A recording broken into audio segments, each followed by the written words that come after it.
डीजेवर या ठिकाणी नाचलोय, परंतु जे पारंपरिक वाद्य आहे त्या पारंपरिक वाद्यावर आज रेणुका देवी यात्रा महोत्सवा दरम्यान शोभायात्रामध्ये वाहन मिरवणुकीमध्ये काही महिला भगिनी आणि पुरुष मंडळी या ठिकाणी नाचलेले आहेत.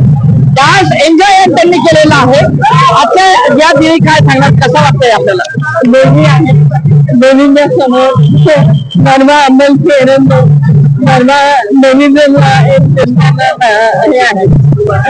पण आपल्याला कसं वाटतंय आज या ठिकाणी ही जी पारंपरिक वाद्यावर आपण या ठिकाणी डान्स केलेला आहे? खूप छान आहे.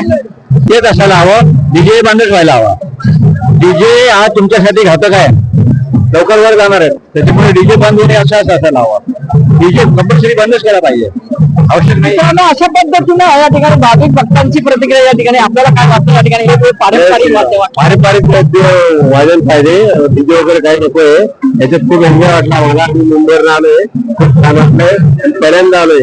1996 मध्ये लग्न झालं माझे होते आणि त्याच्यानंतर मला कधी चान्स भेटला, पण माझा वाणीने बोलवलं इथे. म्हणजे बऱ्याच दिवसानंतर योग आलाय. बऱ्याच दिवसानंतर म्हणजे 96 नंतर लग्न झाल्यानंतर पहिल्यांदा मी 30 वर्षानंतर मी आता देवीची यात्रा बघते. म्हणजे 30 वर्ष अगोदर केलं बघितलं की लग्न झाल्यानंतर योग नाही आला, पण आज येऊन एवढा आनंद झाला.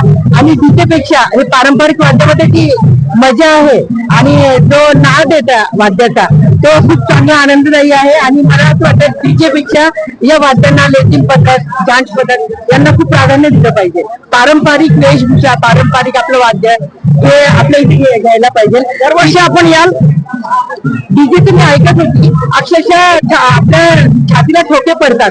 लहान मुलं आणि म्हातारे लोक, आजारी लोक यांना ते खूप त्रासदायक आहे. त्यामुळे मला तरी असं वाटतं की जे डीजे आहेत त्याचं साऊंड कमी करा, नाहीतर ते बंद करा आणि पारंपरिक वाद्य टाकायला पाहिजे.